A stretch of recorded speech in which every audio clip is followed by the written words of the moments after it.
Listo, iniciamos. En la sesión del día de hoy vamos a estar cubriendo lo que es el tema de clustering, o también llamado en la parte, bueno, ya traducido al español como los agrupamientos, y esto claramente enfocado a la parte de Python. Entonces vamos a empezar como clásicamente lo hacemos, como usualmente lo hacemos, perdón, dando una introducción teórica y luego empezamos a revisar un poco más, a ponerlo en práctica y algunos ejemplos en lenguaje de programación Python. Entonces empecemos a ver cómo nos va. La parte del clustering, decimos también conocido como agrupación, en general la traducción más ampliamente utilizada o aceptada es la parte de agrupamiento para lo que es el clustering como tal. Decimos por acá, es una técnica de aprendizaje no supervisado. No supervisado es que yo le doy enter, lo mando a correr y no tengo que estarlos vigilando. O sea, la computadora perfectamente se va a encontrar de de tomar todas las decisiones. O en este caso, el algoritmo que se utiliza. Tiene como objetivo dividir un conjunto de datos en grupos o clusters, también lo vamos a estar diciendo, basándose en la similitud entre los elementos. ¿Qué similitudes? El algoritmo propiamente va a encontrar las similitudes como tal. Entonces decimos en otras palabras, busca identificar patrones naturales y estructuras dentro de los datos sin la necesidad de etiquetas predefinidas. Entonces, utilizando esto como ejemplo y tratando de amarrarlo con esta parte de acá, tenemos este conjunto de datos. Entonces, en inglés usualmente le decimos el raw data, o en español también le podemos decir su traducción totalmente directa de datos en crudo. Todos los datos los tenemos ahí. Entonces, bien, aplicamos un algoritmo y el algoritmo se da cuenta que ahí habían manzanas por un lado, peras por otro y fresas por otro. Y esto es lo que nos da. Nos dice encontré tres clusters, este es uno, tiene 6 elementos, este es otro, tiene 6 elementos también, este es otro y también tiene 6 elementos, por ejemplo. Bueno, ¿qué hizo este algoritmo? Bueno, aquí el asunto es que el algoritmo como tal va a operar de manera, como toda la mayoría de algoritmos, a nivel de operaciones matemáticas, encontrar patrones y semejanzas, ¿verdad? El asunto es que yo no le puedo decir, porque realmente incluso en este caso no supervisaron, le voy a decir, vaya busque manzanas, vaya busque peras, vaya busque fresas. No. Aquí lo que pasa es que este conjunto de datos, pues no es una imagen que tiene esto. Esto es solamente a nivel de ejemplo de lo que son clusters. Esto es, o podría ser, por ejemplo, una tabla que tiene en una columna qué tan circular es la fruta que está en esa fila. En otra columna, de qué color es. En otra columna, qué forma tiene qué tan circular o qué tan ovalada es la hoja de esa fruta. Entonces, ya con operaciones o con valores matemáticos en ese punto, el algoritmo puede llegar a tomar decisiones y al final los agrupa de esta manera. El algoritmo no sabe que está agrupando manzanas, no sabe que está agrupando peras y mucho menos que está agrupando fresas. Entonces, ¿qué sabe el algoritmo? Que está trabajando sobre operaciones matemáticas para encontrar patrones. Eso es lo que sabe y sabe hacerlo muy bien. Avancemos entonces, hablemos primero de algunas aplicaciones para que entremos en contexto de dónde se está utilizando esto en la actualidad. Entonces tenemos aquí 6 áreas principales. En la parte de marketing, dicen que podemos segmentar clientes para estrategias de marketing personalizadas. Entonces podemos segmentar de qué está comprando usualmente las personas entre 18 y 25 años, qué están comprando usualmente las personas entre 26 y 40 años y así sucesivamente. En medicina dice que agrupamos perfiles genéticos para identificar subgrupos de pacientes con características similares. Entonces tenemos una tabla enorme con muchos datos y eventualmente podríamos utilizar algún algoritmo de clustering para crear o identificar subgrupos dentro de los pacientes que tengan características similares, porque al final de eso es lo que se trata el clustering como tal. De tercer ejemplo tenemos en el área de finanzas, decimos que es la detección de fraudes mediante la identificación de patrones inusuales. Entonces, si yo veo y tengo eventualmente un conjunto de datos que, por ejemplo, depósitos diarios de una cuenta, entonces dice que siempre, o a nivel semanal, porque tal vez no es diario, a nivel por semana, esta persona hace depósitos y recibe dinero de más o menos $2,000. Entonces, si hace aproximadamente $2,000, perdón, con un más o menos $500, todo bien. Si va a andar por ahí, todo bien. Si de un pronto a otro hay una semana donde se hizo un depósito de $8,000, ok, eso es un punto que hay que ir a ver. No está dentro del clúster que yo había definido previamente. Entonces, eso me permite encontrar ese patrón inusual y está bien. Puede que al final el cliente llegue y diga, sí, fue un patrón inusual, no va a seguir pasando, todo bien, más bien, muchas gracias por detectarlo. En la parte de biología tenemos la clasificación de especies basada en características genéticas o morfológicas, en este caso. Recuerden que estas características y todos estos elementos al final los traducimos pueden ser a una tabla con datos, a un data frame de pandas, por ejemplo, y ya se puede aplicar algoritmos sobre él. A nivel de Internet decimos que organizamos contenido web para recomendación más precisa. Y a nivel de ciencias sociales, patrones de comportamiento en estudios de investigación. Recolectamos datos, recolectamos información y luego podemos llegar a procesarlos haciendo una identificación, encontrando diversos grupos. Dice por acá la parte de organización de contenido web, no di este ejemplo porque por acá coloqué uno específico de este punto. Dice, los servicios de streaming suelen utilizar análisis de agrupamiento para identificar a los espectadores que tienen un comportamiento similar. Por ejemplo, un servicio de streaming puede recopilar datos sobre las personas como la cantidad de minutos vistos por día y el total de sesiones de visualización por semana. ¿Por qué? Porque, por ejemplo, si un servicio de streaming, no voy a mencionar ninguno porque ninguno me está patrocinando, pero si un servicio de streaming detecta que cierta persona por semana usualmente consume 20 horas en su aplicación, en su página web, y esta semana lleva 13, 14 horas, por ejemplo, según los datos que ha tomado, y ya se acerca el sábado domingo donde hace cierre esta medición, entonces perfectamente puede tomar la decisión de, le voy a enviar una notificación de, salió esta nueva serie, ¿quieres verla? ¿Por qué? Porque podríamos identificar de que tal vez este tipo de cosas lo utiliza este usuario o esta usuaria como hobby, como pasatiempo. Entonces, si esta semana hemos detectado que apenas ha gastado 13, 14 horas, pues entonces hay una alta probabilidad de que diga, sí, de esta semana la verdad es que he pasado muy ocupado o ocupada. Entonces voy a sacar el sábado un ratito para poder empezar a ver tal serie que me recomendó tal aplicación. Entonces, por ejemplo, ese es el tipo de cosas que podríamos llegar a obtener con la parte de clustering. Antes de ir manos a la obra, lo que vamos a hacer es asegurarnos de que tenemos las herramientas instaladas necesarias y suficientes para la sesión de hoy o para esta sesión. Entonces vamos a tener Pandas, NumPy, Matplotlib y Scikit-learn. En la sesión anterior se instalaron estas, entonces es probable que ya lo tengan, pero si están viendo esta sesión de manera independiente, pues asegúrese de tener esto. ¿Cómo vamos a hacer para confirmar que tenemos eso? Bueno, nos vamos aquí a donde estamos trabajando en nuestra sesión. Vamos a hacer pip install numpy, pandas, matplotlib y scikit-learn y le damos enter. Cuando le demos enter, vamos, en este caso que yo ya tengo en esta computadora todo instalado, pues me va a decir requerimiento ya satisfecho, requerimiento ya satisfecho y así sucesivamente con cada uno de ellos. Los que no tenga satisfechos, perdón, aquí se fue para arriba, porque acá acaba de instalarlo de hecho. Los que no tengan satisfechos, entonces, ¿qué va a suceder? Bueno, los va a instalar, que es lo que le estoy pidiendo yo. Él, cuando yo le ejecuto esto, antes de instalarlos, va a revisar si es necesario su instalación. Y si ya los tiene, me va a decir, todo bien, todo en orden, continúe, porque ya tengo la instalación realizada. Entonces, continuemos. Estos son los 4 modulitos o los 4 paquetitos o librerías que hemos estado utilizando. Ahora sí, nosotros vamos a ver en esta sesión 3 algoritmos que son los que más se están utilizando a nivel de clustering en la industria y en general. Entonces vamos a navegar sobre cada uno de ellos y al final vamos a hacer un ejemplo completo sobre el más utilizado de todos. Decimos por acá un algoritmo que se llama K-means o K-medias o K-promedios. K-promedios, perdón. Es un método de agrupación que busca dividir un conjunto de datos en K-grupos, basándose en la similitud de las observaciones. El proceso consta de los siguientes pasos. Entonces, aquí lo que estamos describiendo es el algoritmo. ¿Qué hace por dentro el algoritmo? Bueno, inicialización de centroides. ¿Qué es un centroide? Un punto donde vamos a nosotros a definir que va a ser potencialmente el centro del grupo que estoy haciendo o el clúster. Se seleccionan aleatoriamente K puntos como centroides iniciales, donde K es el número predefinido de clusters. ¿Qué significa predefinido?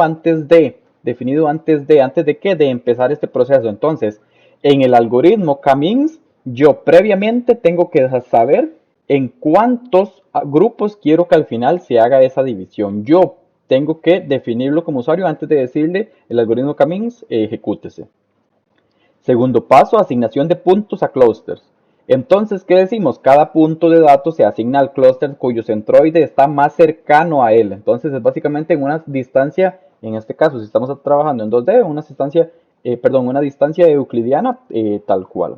El tercer punto dice que es la actualización de los centroides. Entonces, los iniciales lo habíamos elegido de manera aleatoria. En este punto decimos se recalcula el centroide de cada clúster como el promedio de todos los puntos asignados a este clúster para saber si tenemos que mover o algún grado tanto en X como en Y este clúster, asumiendo que estamos trabajando con datos en 2 dimensiones como este ejemplo que tenemos por acá. Luego el cuarto paso es ir a repetir nuevamente el paso 2 y el paso 3 hasta que ya no existan o ya no hayan cambios significativos en la asignación de puntos a clusters, o bien se alcance un número máximo de iteraciones, porque perfectamente podrían haber casos donde no converja.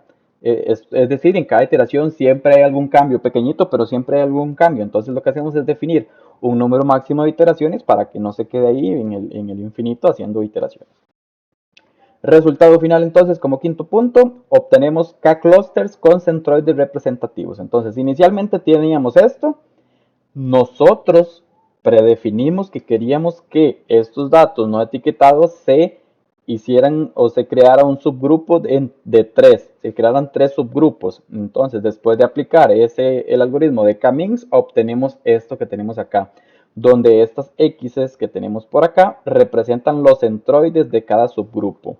Perfectamente puede pasar que yo le diga, ok, no, quiero dos grupos, entonces puede llegar el punto en que yo me va a quedar uno por acá, otro por acá, o otro por acá y otro por acá. Eso va a depender de los centroides, perdón, sí, los centroides elegidos y cómo se van ajustando de manera con cada iteración.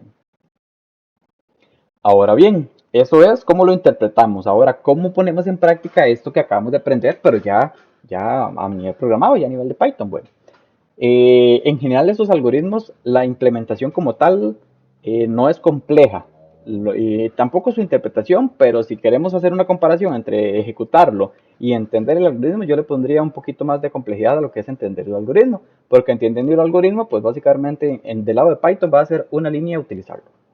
Entonces tenemos este ejemplo, lo explicamos paso a paso porque es el primero que estamos viendo de esta sesión.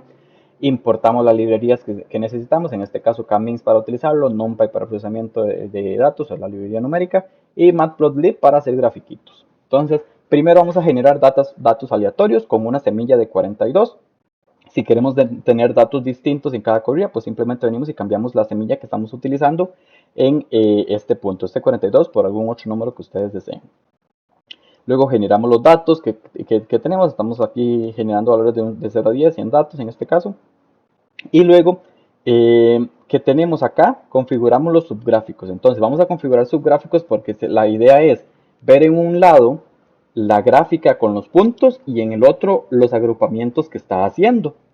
Entonces, cuando hacemos esto, nosotros recuerden que tenemos que definirle previamente el número de clusters. Entonces, por acá, cuando ejecutemos K-means, le vamos a decir, quiero que haga 3 clusters como tal. Ahorita vamos a entrar más en detalle de cómo definir estos.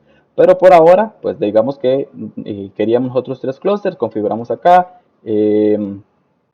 lo que es los subgráficos, donde queremos acomodar cada subplot, el scatter para definir las características de esto y mandamos a configurar lo que son las etiquetas del título, la etiqueta del eje X, la etiqueta perdón, del eje Y.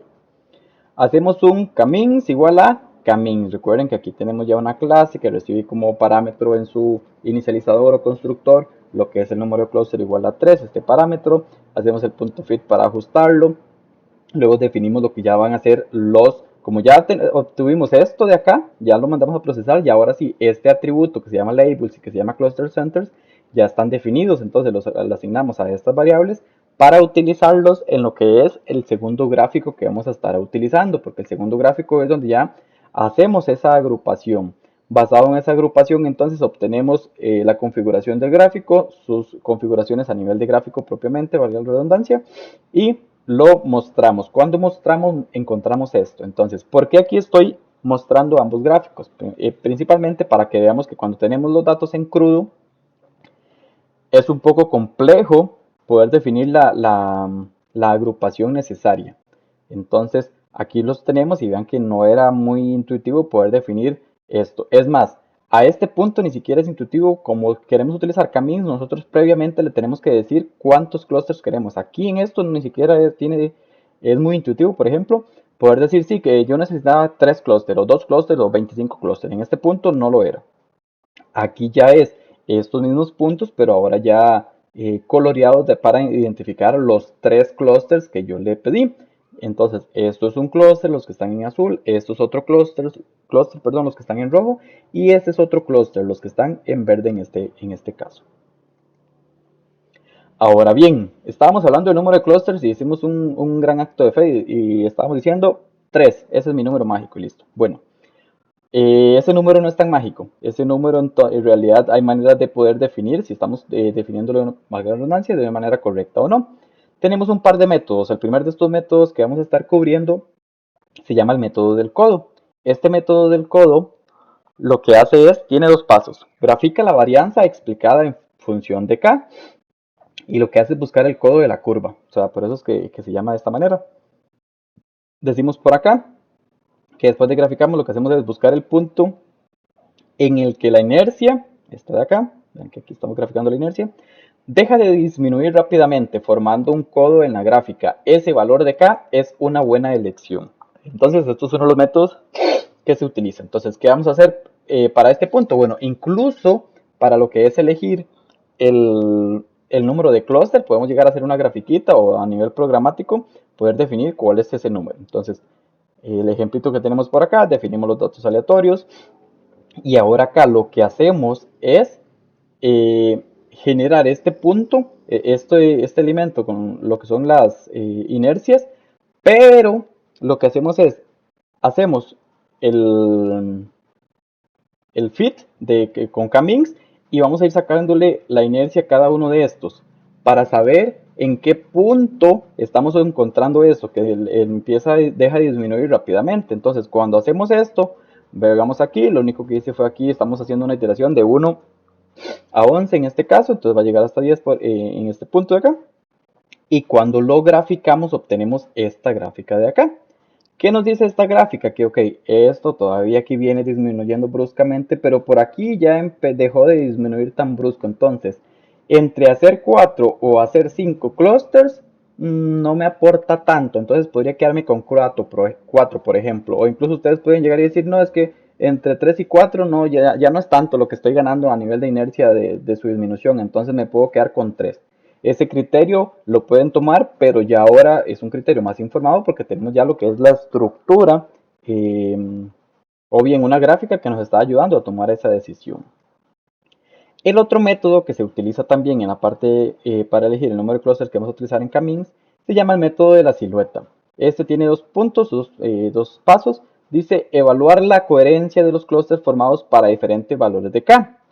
Decimos luego buscar el valor de K que maximiza el coeficiente de la silueta.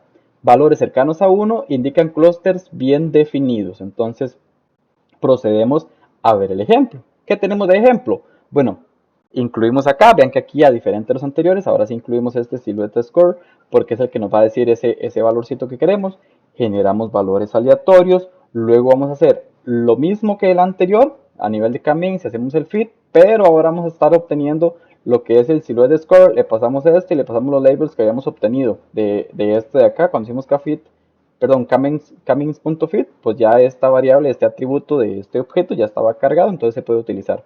Y simplemente lo vamos agregando a este punto. Este es el que eventualmente vamos y graficamos. Cuando los vamos y los graficamos, pues entonces logramos ver la silueta. Entonces vean este punto. Este ejemplo particular es muy curioso porque tenemos que, por ejemplo, hacer dos clusters nos da este coeficiente de silueta. Hacer, en este caso, digamos que unos 3 clusters nos da este coeficiente y va subiendo. Pero vean que entre hacer, digamos que estos 4 y hacer 5 clusters, pues me conviene más hacer incluso 3 o 4 que hacer 5. Pero vean que aquí empieza otra vez a retomar. Entonces va a depender del caso de aplicación que ustedes tengan. Porque si ustedes dicen, ok, tengo una población, o sea, la cantidad total de elementos de 5 millones de habitantes. Entonces quiero tomar una muestra de, no sé, 30.000. Entonces cuando yo agarro esos 30.000, yo digo, no, quiero dividirlo entre 1 y 10 clusters máximo. Después de 10 ya no me va a aportar nada. Entonces yo puedo definir, ok, voy a graficar, en vez de aquí que grafique de hasta 20, voy a graficar de 2 a 10, por ejemplo. Y solamente me va a quedar este pedacito de gráfica. Entonces, basado en eso, ¿qué es lo que buscamos? Buscamos, por acá dice, el valor de K que maximiza el coeficiente. ¿Y cuál es el coeficiente? Es este eje Y. Entonces, ojito con esto. Eso es una manera también de definir lo que es la cantidad de clusters óptimo para aplicar el algoritmo de K-Means. Ahora vamos a saltar a nuestro segundo algoritmo, el que vamos a estar cubriendo en esta sesión. Este se llama agrupamiento jerárquico y en inglés usualmente lo utilizamos como hierarchical clustering. Leemos textualmente de por acá, dice que es un método de agrupamiento que construye una jerarquía de clústeres o bien una jerarquía de grupos. En lugar de asignar los datos a un número predefinido de clústeres, ¿qué es lo que hacemos? Este enfoque comienza considerando cada uno de los puntos como un clúster individual y gradualmente, es decir, con cada iteración, fusiona o divide clusters, según la proximidad entre ellos. El resultado se visualiza como un dendrograma. Un árbol, que es un dendrograma, un árbol que representa la estructura jerárquica de agrupación. Decimos por acá que el hierarchical clustering no requiere que se especifique el número de clusters de antemano. Ya vimos que Camin sí lo necesita, hierarchical cluster no. Y puede ser útil para explorar la estructura jerárquica de los datos. Entonces, primero, ¿cómo representamos usualmente una jerarquía? Ok, tenemos animales, los animales hay invertebrados, de los animales vertebrados tenemos mamíferos, reptiles, anfibios, peces, a nivel de invertebrados tenemos insectos, crustáceos, arácnidos, corales, y etc. Entonces ahí podríamos incluso seguir. Así es como usualmente representamos una jerarquía. Bueno, en este punto más bien la jerarquía la vamos a estar viendo de abajo hacia arriba, porque es un enfoque aglomerativo. Entonces vamos a ir aglomerando cada uno de los elementos conforme vayamos encontrando características o patrones que tienen en particular o que tienen similares. Hay otro enfoque que también se llama divisivo, que es cuando usted considera que todo es un solo clúster y va hacia abajo y eventualmente simplemente pues lo que va haciendo es una división. A nivel de este punto, a nivel de este algoritmo, lo que vamos a hacer es un enfoque aglomerativo. Entonces, cada uno de estos elementos es un clúster como tal y luego empezamos a agruparlos entre sí. Al final vamos a tener algo como esto, que podemos tener cada uno de estos entre sí, y luego tenemos esta agrupación y luego tenemos esta otra agrupación que es el siguiente nivel de jerarquía. Entonces, esto es solamente la introducción de lo que es hierarchical clustering a nivel de jerarquía, valga la redundancia. Para entender un poco más profundo de cómo funciona esto, tenemos que definir un par de elementos. Entonces, cada uno de estos elementos, uno se llama enlace y el otro se llama un dendrograma, que es lo que estábamos revisando, pero queremos darle un poquito de explicación formal. A nivel de enlace, nosotros tenemos que definir cómo queremos el enlace. Entonces dice, determina cómo se miden las distancias entre los clústeres. ¿Por qué estas distancias? ¿Y por qué aquí hablamos de distancias? Y aquí estábamos hablando de vertebrados, invertebrados y todo este asunto. Bueno, esto fue un ejemplo a nivel de jerarquía. Recordemos que al final lo que estamos trabajando son datos, son valores, son algoritmos matemáticos que se van a estar aplicando. Entonces, cada una de esas cosas tienen que estar definidas entre sí. O sea, definidas entre sí, no, sino me refiero más bien a con un valor numérico que pueda aplicársele un algoritmo matemático para encontrar su división.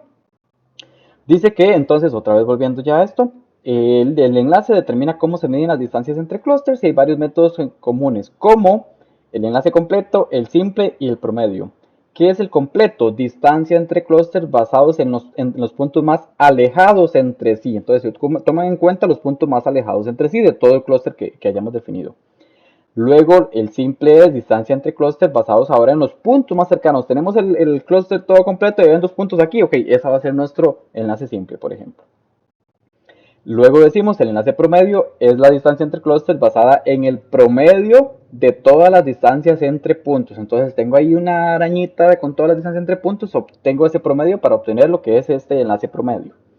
Luego el otro concepto que tenemos que ver es el dendrograma, que este es un diagrama de árbol que representa la jerarquía de clústeres. Decimos por acá, cada nodo en el dendrograma, los nodos serían estos puntitos que tenemos por acá, representa un clúster y las hojas son los puntos de datos individuales que están entonces en ese clúster. Entonces, la altura, decimos también, en el dendrograma representa la distancia entre clústeres. Los cortes en el dendrograma indican la formación de clústeres. Entonces, la altura, podemos verlo de esta manera, o de aquí a nivel de distancia que se está colocando este valor, representa que la distancia entre, la altura representa la distancia entre clústeres. Este es un par de ejemplos donde se está denotando esta similitud o este sinónimo a nivel de interpretación. Los cortes en el dendrograma, entonces nosotros pegamos acá, un machetazo por acá, un machetazo por acá, nos va a indicar la formación de los clústeres. Entonces, dependiendo de las distancias o bien la altura, nosotros, entre más altura tenemos, pues menos clústeres vamos a definir, porque entonces esos agrupamientos tienden a ser más grandes ¿Y de qué va a depender cada uno de estos agrupamientos? Bueno, nosotros le vamos a estar especificando como parámetro cómo queremos que haga el enlace. Entonces, para proceder a revisar esto, tenemos aquí por acá un ejemplo en Python y procedemos a explicarlo. Entonces, vean que ahora agregamos un dendrogram, un linkage para utilizarlo. Generamos datos de ejemplo. Entonces, para generar datos de ejemplo en este punto, lo que vamos a utilizar es un makeblocks para hacer un par de manchas de muestras, un par de manchas eh, con 50 muestras, definimos los estados, los centros, definimos la semilla que vamos a utilizar, definimos la desviación estándar del clúster, todos los argumentos que queramos nosotros definir en estas manchas que estamos definiendo, pues los definimos en este punto. Que, ojito acá, definimos Z como el link que vamos a tener, pero este linkage, que es el que estamos hablando en este punto de acá, tenemos que definir el método. ¿Cuál es el método? Ah, bueno, tenemos el completo, el single y el average. Entonces, usamos aquí el completo. Aquí agregamos un complete. Cuando hacemos entonces, después de que hicimos esto, lo único que tenemos que hacer es visualizar el dendrograma. Entonces, ya aquí está este evento. Pero, ¿cómo queremos visualizarlo? Queremos visualizarlo nosotros para tomar alguna decisión a nivel de dendrograma. Entonces, colocamos dendrograma de Z por acá y listo. Cuando tenemos esto definido, procedemos ahora sí, configuración del Hierarchical Clustering con Scikit-Learn, que es la librería que estamos utilizando para este punto de acá. Y como les decimos, les mencionaba yo a ustedes que hay dos maneras, uno aglomerativo y otro divisivo. En este caso estamos utilizando el aglomerativo porque vamos asumiendo que todos los elementos individuales entre sí son un clúster y los empezamos a agrupar conforme subimos en lo que es la jerarquía. ¿Cuántos clústeres queremos utilizar? Bueno, queremos hacer 3 clústeres en este caso. Hacemos la predicción con el fit después de haber hecho este punto de acá. Notemos que esta variable de acá es esta misma de acá. Entonces, primero hacemos el clustering aglomerativo y luego hacemos la predicción a nivel del otro conjunto de elementos. Y finalizamos este ejemplo con lo que es la visualización de los datos. Entonces, ¿qué obtenemos? Bueno, obtenemos esto. Qué raro, tenemos un montón de datos y aquí se ve muy bonito todo, pero ¿cómo interpreto yo esto? Bueno, aquí el asunto es que nosotros estamos diciendo, ok, queremos tener, a ver, sí, tenemos esto y tenemos un montón de datos. Bueno, pero este montón de cosas, ¿para qué me sirven? Nosotros aquí habíamos definido como clusters a nivel de 3, ¿verdad? Entonces, vean que aquí estamos coloreando, está uno en azul, está otro en verde, está otro en naranja para definir nuestros clusters como tal. Pero aquí lo importante incluso es que, por ejemplo, nosotros podríamos hacer cortes, transversales para obtener distintas interpretaciones de este dendrograma. Entonces vean que este mismo dendrograma nos está dando información a nivel de esos elementos, pero para distintas distancias. ¿Por qué? Porque la gráfica que te estamos presentando por acá muestra lo que son las distancias como tal. Ahora saltamos a nuestro tercer algoritmo. Este tercer algoritmo se llama dbScan, que por sus siglas en inglés significa Density Based Special Clustering of Application with Noise. Entonces, vamos a hacer un agrupamiento espacial basado en densidad, pero en aplicaciones con ¿qué? Con ruido. ¿Qué es ruido? Para aquellos conjuntos de datos que queremos tomar una decisión basado en la densidad y que cada uno de los elementos que tiene ruido, o sea, un punto atípico, este algoritmo lo va a saber trabajar, lo va a saber utilizar. Entonces leemos por acá y decimos, es un algoritmo de clustering basado en la densidad, a diferencia de K-means y de Hierarchical Clustering. dbScan no requiere especificar la cantidad de clusters de antemano y puede identificar clusters de formas y tamaños arbitrarios. Esto de formas es muy importante porque ahora no van a ser circulitos con distancias predefinidas, pueden ser un poco no uniformes, valga la redundancia, las formas que tengan estos clusters o estos agrupamientos. Algunas características claves incluyen, y tenemos por acá, la densidad como criterio. ¿Por qué? Porque identifica clústeres basándose en la densidad de los puntos en lugar de la distancia. Puede descubrir clústeres de formas irregulares, es decir, no van a ser un círculo perfecto todos.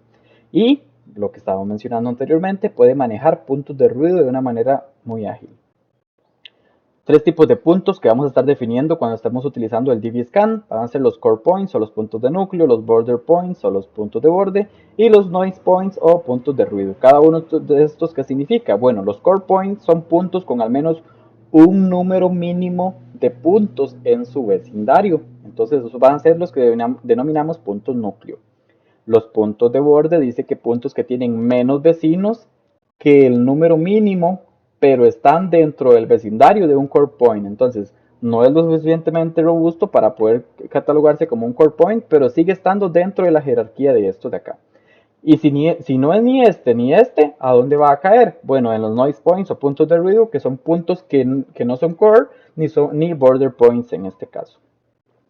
Luego, a nivel de parámetros, ¿qué le podemos ajustar nosotros cuando apliquemos o cuando ejecutemos el algoritmo DB-Scan? Bueno, tenemos un par de parámetros. El epsilon, que es el radio del vecindario de un punto, y la cantidad mínima de muestras o de puntos que vamos a necesitar. Entonces dice que es el número mínimo de puntos requeridos para formar un clúster. Entonces, si tengo 3 puntos y yo marqué que eran 5, esos 3 nunca me van a formar un clúster. ¿Por qué? Porque no cumplen con esa medida mínima que yo estaba definiendo.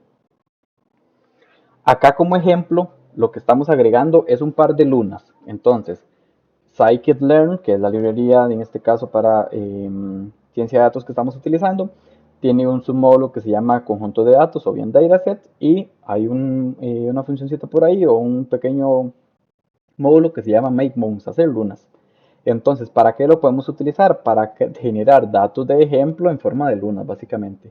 ¿Y por qué nos funciona? Porque en este caso yo no estoy haciendo un agrupamiento por distancia o similar, sino por densidad. Entonces, por eso me los está agrupando de esta manera.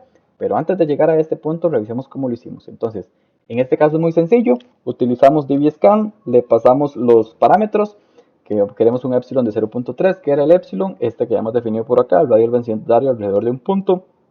Le pasamos el valor número de muestras que queremos, número mínimo de puntos requeridos para formar un clúster, listo, ahí ya lo definimos. Luego, cuando le hacemos un fit, le pasamos los datos que estamos utilizando. ¿Cuáles son los datos? Este par de lunas que estaban acá, pero a nivel de datos, ¿verdad? No a nivel de imagen, porque pues eso no tiene sentido.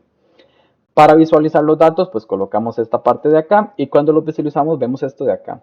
Entonces, vean que acá, si yo por ejemplo hubiera hecho un camins o algo similar, tal vez hubieran sido un par de manchas, los par de clústeres que estoy definiendo, un poco más circulares. ¿Por qué? Porque estaría utilizando distancias euclidianas para tomar la decisión de agrupamiento. Acá no. Acá lo que estoy tomando es basados en la densidad, y entonces estaba pegadito a y pegadito a y aquí siguió la densidad y siguió la densidad y siguió la densidad. Ok, creo luego aquí siguió la densidad y todo este asunto. Importante acá, ¿en qué línea de estas, de la 1 a la 18, le especificamos cuántos clústeres queríamos nosotros que creara? En ninguna. El algoritmo a nivel de densidad está detectando y definiendo cuál es el valor óptimo de clústeres para este tipo de elementos. Entonces, volviendo a repasar lo que son cada uno de los parámetros que nosotros definimos, epsilon ajusta el tamaño del vecindario, valores más grandes pueden fusionar clústeres, y mientras que los valores más pequeños pueden aumentar el número de clústeres, que es básicamente lo contrario. Y el mínimo número de muestras dice ajusta la densidad requerida para formar un core point. Valores más altos resultan en menos clústeres y menos puntos menos puntos de ruido, perdón. Entonces, esto es a nivel de DB-Scan. Entonces, vean que, importante destacar, no le especificamos el número de clusters, pero importante destacar también que lo está haciendo a nivel de densidad. Entonces, él está definiendo qué está tomando en cuenta. Puede ser que si nosotros aumentamos este tamaño del vecindario ajustando el valor del epsilon, al final solo nos encuentre un solo clúster, se agarre todo y lo agrupe en un solo grupo. O si incluso lo disminuimos, entonces puede que encuentre esto de acá como uno, esto de acá como otro, esto de acá como otro y esto de acá como otro.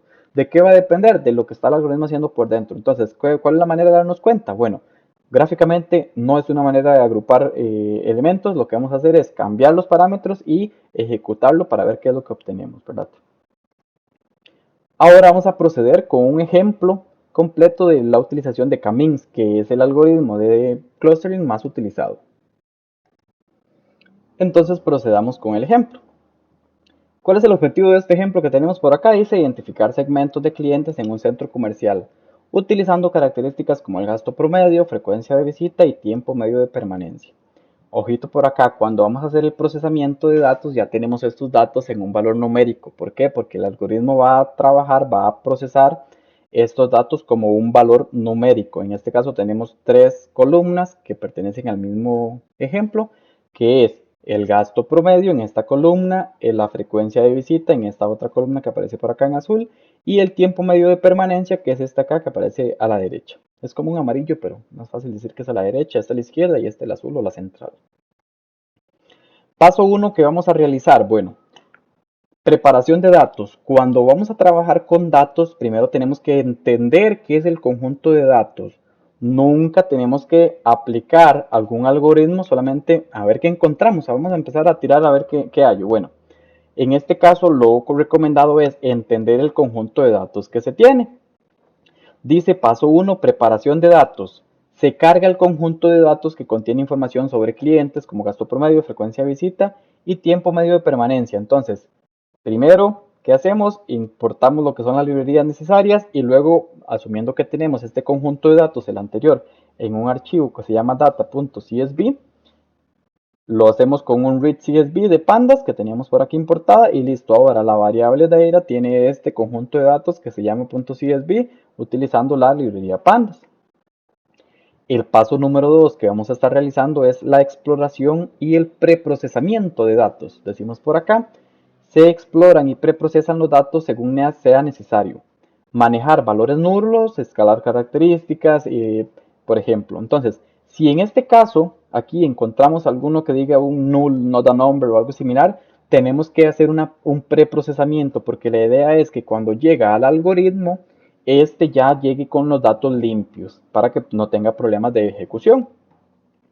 Entonces, ¿cómo hacemos? Bueno, primero hacemos una exploración de datos haciendo el punto .head para que nos tire los primeros 5 elementos y aquí los tenemos, todo normal. Luego procedemos y en este caso se decidió hacer un escalamiento para obtener todos los elementos en una misma escala o a un nivel similar. Entonces, ¿qué utilizamos? Bueno, esta función de acá que se llama standard scalar. Entonces, lo que hacemos es simplemente el scalar que tenemos por acá, le pasamos como conjunto de datos este data, que es el conjunto de datos en crudo que teníamos, que es este que teníamos por acá. Como tercer punto tenemos que seleccionar el número de clusters. Bueno, en este caso se ha definido utilizar el método del codo para utilizarlo. En este caso no se está aplicando ningún criterio específico de por qué es del codo sobre el de la silueta. Simplemente es un ejemplo en el que estamos utilizando lo que es el método del codo. Entonces, ¿qué hacemos? Como vimos en los ejemplos, graficamos lo que es el método del codo con respecto a lo que es su inercia, definimos cuándo ya dejó de bajar estrepitosamente lo que es la inercia. Basado en eso, entonces lo definimos. Pasando al cuarto paso y utilizando este como ejemplo de que fue aquí en el punto, en el número de clusters 4 que dejó de bajar estrepitosamente, entonces tomamos una decisión de decir el número de clusters es 4. Entonces queremos que aplique un camins con el número de clusters 4 y un estado aleatorio inicial como semilla de 42. Entonces lo toma, lo realiza, hace la predicción y ¿qué le pasamos? El scale data. ¿Por qué el scale data? Porque fue el que habíamos obtenido en este punto, cuando habíamos escalado los datos en crudo que nos habían dado. Obtenemos entonces la parte en el data, vamos a crear uno que se llame cluster y vamos a crear el cluster labels. ¿Por qué? Para poder definir cuáles son los que definimos a cada conjunto de datos, a cuál cluster estamos asignándolo. Cuando obtenemos eso, pasamos al quinto paso, que el quinto paso y final es análisis de segmentos. Aquí decimos, analizamos y descubrimos los segmentos de clientes identificados. Entonces, hacemos una agrupación por clúster y cada una de esas agrupaciones le podemos buscar el promedio, ¿verdad? Aquí la media. Entonces, usualmente cuando tenemos esto de acá, procedemos a lo que es, en este caso, para verlo de una manera gráfica, a graficarlo. Utilizamos una grafiquita, utilizamos los 4 clústeres que nosotros habíamos previamente definido y así sucesivamente. Creamos todo el plot, todo el gráfico, rotulamos las gráficas, siempre totalmente necesario, y hacemos un punto show. ¿Para qué? Para poder ver que de una mancha que teníamos completa de datos estamos obteniendo estos 4 clústeres. Entonces, estos los agrupo por este lado en rojo, estos en anaranjado, estos en verde y estos en azul. Entonces, vean que no era simplemente de, uy, aquí voy a tener un grupo todos rojos, aquí todos azules, aquí todos anaranjados, aquí todos rojos. No, está tomando en cuenta ya estos valores numéricos que teníamos como tal para poder hacer esa división o esos agrupamientos. No es simplemente algo gráfico, ya es un algoritmo tomando decisiones internas a nivel matemático. Y eso sería la finalización de esta sesión.